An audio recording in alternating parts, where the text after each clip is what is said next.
Once upon a time there was an old miller who had 3 sons. When the miller died, he left his sons a mill, a donkey, and a cat. The eldest got the mill, the middle got the donkey, and the youngest had to take the cat. The older brothers laughed at him, but the cat promised that he would make his younger brother rich if he gave him a pair of boots and a bag. The owner was surprised, but fulfilled the cat's request. The cat immediately pulled on his boots on his hind legs, poured oats into the sack, threw it over his shoulders, and went hunting. In the forest, he opened the bag, threw it on the ground, and hid himself in the thickets. He didn't have to wait long. A curious hare galloped to the sack and climbed into it to feast on oats. And the cat was just waiting for that. He jumped out of the thicket, tightened the sack, lifted it on his shoulders, and went to the royal castle. The king of that country was a great lover of good food. The cat bowed deeply to him, handed the hare, and said that it was a gift from his master, the Marquis de Carabas. The king was pleasantly surprised by this surprise. The cat bowed like a real nobleman and hit the road. Goodbye. The next day he went hunting with the sack again. This time he managed to catch 2 fat partridges. The king was delighted to see another pleasant gift. For several weeks in a row, the cat continued to wear partridges and hares to the king. But he did not say anything about this to his hungry and emaciated owner. Once the cat saw a princess in the palace. She was very beautiful. The cat realized that she would be a wonderful wife for his master. And so the king wanted to finally meet the Marquis. The cat replied that they could find him tomorrow for a walk where the mills were. And he himself ran at full speed to the mill. Seeing the owner, the cat said that tomorrow he will need to swim in the river, and then his life will change. The next morning, as soon as he got into the water, the cat grabbed his clothes and hid them in the bushes. At that moment the royal carriage appeared on the road. The cat jumped out onto the road and shouted at the top of his lungs, "Save me! Help! The Marquis de Carabas is drowning!" Hearing this, the king ordered to pull the Marquis out of the water. The miller's son got very frightened when 2 guards began to drag him out of the river where he was basking in warm water. The king ordered to bring him his silk attire. The miller's son initially refused, but he liked the gold-embroidered clothes so much that he gladly put on the royal outfit. The king invited him to the carriage, where the beautiful princess was sitting. The miller's son was dumbfounded, but without further ado got into the carriage.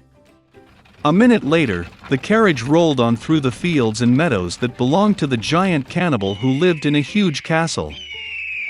The cat wasted no time, and what was the spirit rushed ahead of the carriage towards the meadow, where the reapers were working in the sweat of their brow. He asked them to say that these fields belonged to the Marquis de Carabas, otherwise the evil cannibal will eat them. Before the astonished reapers could reply, the king's carriage pulled up.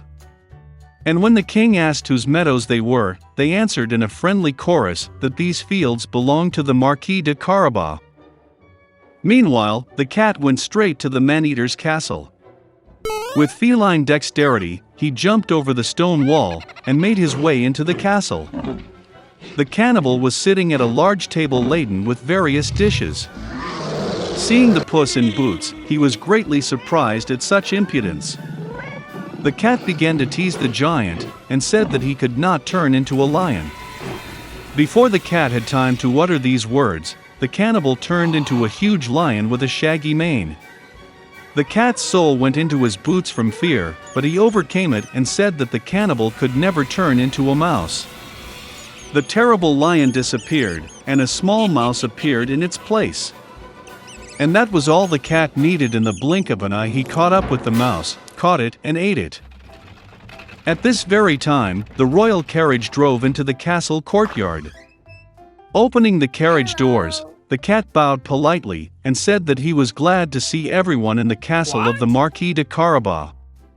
It is difficult to say who was more numb from amazement at these words, the king or the miller's son, who already did not understand anything at all. The cat took the guests to the table. At the end of the dinner, the king, having eaten to the fullest, said that the marquis was indeed a very worthy man, therefore he would gladly give his daughter to wife. The princess was happy, young, handsome, and besides, she really liked the rich marquis. Soon they played a wedding. So the miller's son married a princess and became a prince. All of them lived happily ever after, especially the cat, who proudly paced the palace in high boots. Once upon a time, there was a woman who had no children. She once went to a good witch for help. The woman said she was dreaming of a child. The sorceress gave her a seed in order to plant it in a flower pot. The woman was very happy, thanked the old woman, and went home. At home, she planted a seed, watered it, and began to wait patiently. Soon a large wonderful flower, like a tulip, grew in the pot. When its petals opened, there was a tiny girl inside. She was very small, no more than an inch. Therefore, the woman called her Thumbelina. One night, when Thumbelina was fast asleep, a huge toad climbed onto the window of the house, wet and ugly. She grabbed the sleeping girl and hurried to her swamp. The toad decided to marry her ugly son to the beautiful Thumbelina. She planted her in the middle of the river on a wide lily leaf so that the girl would not run away. In the morning, Thumbelina woke up, and realized that she was not at home, but there was water around her. When the girl realized what a terrible fate awaited her, she wept bitterly. At this moment, small fish swam past. They felt sorry for Thumbelina. They gnawed at the stem of the lily, and the leaf floated with the flow with the girl. A large beetle flew past. Seeing a beautiful girl, he grabbed her and carried her to a tree, where he introduced her to his friends. They all envied her beauty, but said that Thumbelina was very ugly and could not be in their company. Under pressure from acquaintances, the beetle also decided that she was ugly, lowered the girl to the ground and said goodbye. All summer Thumbelina lived alone in the forest. She made a cradle for herself from grass and leaves. She ate on pollen and dew, basked in the sun in clear weather, and hid from the rain under a large leaf of burdock. But soon cold rains and winds came. Thumbelina did not have a winter outfit, and she began to freeze. The girl suffered from hunger and cold. And one day she was sheltered by a field mouse. They lived together gloriously. The girl helped the mouse with the housework, told her fairy tales, and in return received warm housing and food. The field mouse had a neighbor, a wealthy blind mole, who did this by counting his wealth all the time. Even being blind, the mole realized that Thumbelina was very cute and offered to marry her.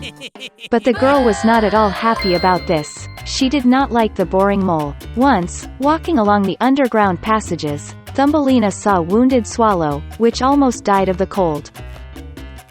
All winter she took care of the sick bird, and by the spring she cured her. Before the wedding, Thumbelina asked the mouse to let her go upstairs to admire the sun at last.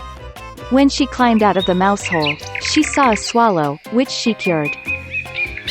Thumbelina complained to the bird that she was being forced to marry a nasty mole and live with him deep underground. The swallow invited the girl to fly with her to warm lands, and she agreed. She quickly said goodbye to the mouse, climbed onto the swallow, and they flew away. Once in a wonderful country, Thumbelina saw a huge meadow with beautiful flowers. She chose the most beautiful flower for herself to live in. Suddenly, she saw in the flower the same little man as she, only with wings. It was the king of the elves. And an elf lived in every flower. The beautiful elf has never seen a girl as small as himself, and even so beautiful. He immediately fell in love with Thumbelina, and invited her to become his wife, the queen of the elves and the queen of flowers. After all her adventures, the girl was happy to hear such an offer from the charming prince. She happily agreed. The elf took Thumbelina by the hand, and at the same moment 2 wings appeared behind her. Now she has become the queen of the elves. And since then they have lived happily ever after.